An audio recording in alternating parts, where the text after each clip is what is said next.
আমাদের মধ্যে অনেকে মাসে একবারও মাংস খেতে পারেন না। আমাদের সমাজে এখনো আকাশ সমান বৈষম্য। এখনো অনেক মানুষ আছেন যারা মাসে একবারও মাংস খেতে পারেন না, যা দুঃখজনক, কিন্তু এটাই বাস্তবতা। এই অবস্থা থেকে আমরা উত্তরণের চেষ্টা করব। এভাবেই কথাগুলো বলেছিলেন অর্থ, বাণিজ্য এবং বিজ্ঞান ও প্রযুক্তি উপদেষ্টা ডক্টর সালেহউদ্দিন আহমেদ। রাজধানীর হোটেল সোনারগাঁওয়ে the institute of chartered accountants of Bangladesh ICAB এর উদ্যোগে আয়োজিত 24তম ICAB ন্যাশনাল অ্যাওয়ার্ড অনুষ্ঠানে তিনি কথা বলেন। সকালে বাণিজ্য মন্ত্রণালয় থেকে পাঠানো প্রেস বিজ্ঞপ্তিতে এ তথ্য জানানো হয়েছে। প্রধান অতিথির বক্তৃতায় সালেহউদ্দিন আহমেদ বলেন, মানুষের মাঝে যেসব বৈষম্য রয়েছে আমরা এখান থেকে উত্তরণের চেষ্টা করব। আমাদের ভুলগুলো ধরিয়ে দেন, আমরা সহায়তা চাই। ব্যাংক খাত নিয়ে অর্থ উপদেষ্টা বলেন, স্বচ্ছতা ও জবাবদিহিতা এই সময় সবচেয়ে বেশি জরুরি। টাকা পয়সার হিসাব ঠিকমতো না রাখলে একসময় না একসময় ধরা পড়বেনি। তাই এখান থেকেই সতর্ক হতে হবে। অতীতে যারা কোনো কিছুই তোয়াক্কা করত না, তাদের অবস্থা এখন আমরা দেখতেই পাচ্ছি। প্রায় সবগুলো ব্যাংকের প্রতিবেদনই আমরা দেখছি, সেখানে প্রকৃত চিত্র উঠে আসে না। তাই দুষ্টের দমনে সঠিক নিরীক্ষা জরুরি বলে উল্লেখ করেন উপদেষ্টা সালেহউদ্দিন। অনুষ্ঠানে সেরা বার্ষিক প্রতিবেদন, সমন্বিত প্রতিবেদন ও কর্পোরেট সুশাসনের জন্য পুরস্কার পেয়েছে ব্যাংক, বীমা ও উৎপাদন সহ মোট 13টি খাতের 22টি প্রতিষ্ঠান।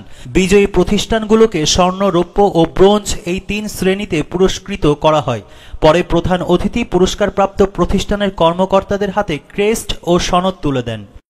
আমাদের মধ্যে অনেকে মাসে একবারও মাংস খেতে পারেন না। আমাদের সমাজে এখনো আকাশ সমান বৈষম্য।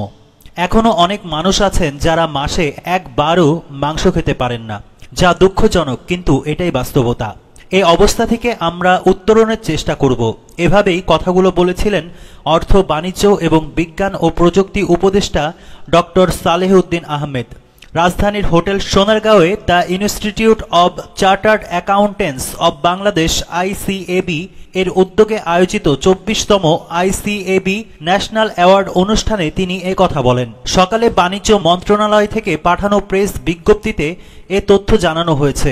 প্রধান অতিথির বক্তৃতায় সালেহউদ্দিন আহমেদ বলেন, মানুষের মাঝে যেসব বৈষম্য রয়েছে আমরা এখান থেকে উত্তরণের চেষ্টা করব। আমাদের ভুলগুলো ধরিয়ে দেন, আমরা সহায়তা চাই। ব্যাংক খাত নিয়ে অর্থ উপদেষ্টা বলেন, স্বচ্ছতা ও জবাবদিহিতা এই সময় সবচেয়ে বেশি জরুরি। টাকা পয়সার হিসাব ঠিকমতো না রাখলে একসময় না একসময় ধরা পড়বেনি। তাই এখান থেকেই সতর্ক হতে হবে। অতীতে যারা কোনো কিছুই তোয়াক্কা করত না, তাদের অবস্থা এখন আমরা দেখতেই পাচ্ছি। প্রায় সবগুলো ব্যাংকের প্রতিবেদনই আমরা দেখছি, সেখানে প্রকৃত চিত্র উঠে আসে না। তাই দুষ্টের দমনে সঠিক নিরীক্ষা জরুরি বলে উল্লেখ করেন উপদেষ্টা সালেহউদ্দিন। অনুষ্ঠানে সেরা বার্ষিক প্রতিবেদন, সমন্বিত প্রতিবেদন ও কর্পোরেট সুশাসনের জন্য পুরস্কার পেয়েছে ব্যাংক, বীমা ও উৎপাদন সহ মোট 13টি খাতের 22টি প্রতিষ্ঠান। বিজয়ী প্রতিষ্ঠানগুলোকে স্বর্ণ, রৌপ্য ও ব্রোঞ্জ এই 3 শ্রেণীতে পুরস্কৃত করা হয়। পরে প্রধান অতিথি পুরস্কারপ্রাপ্ত প্রতিষ্ঠানের কর্মকর্তাদের হাতে ক্রেস্ট ও সনদ তুলে দেন।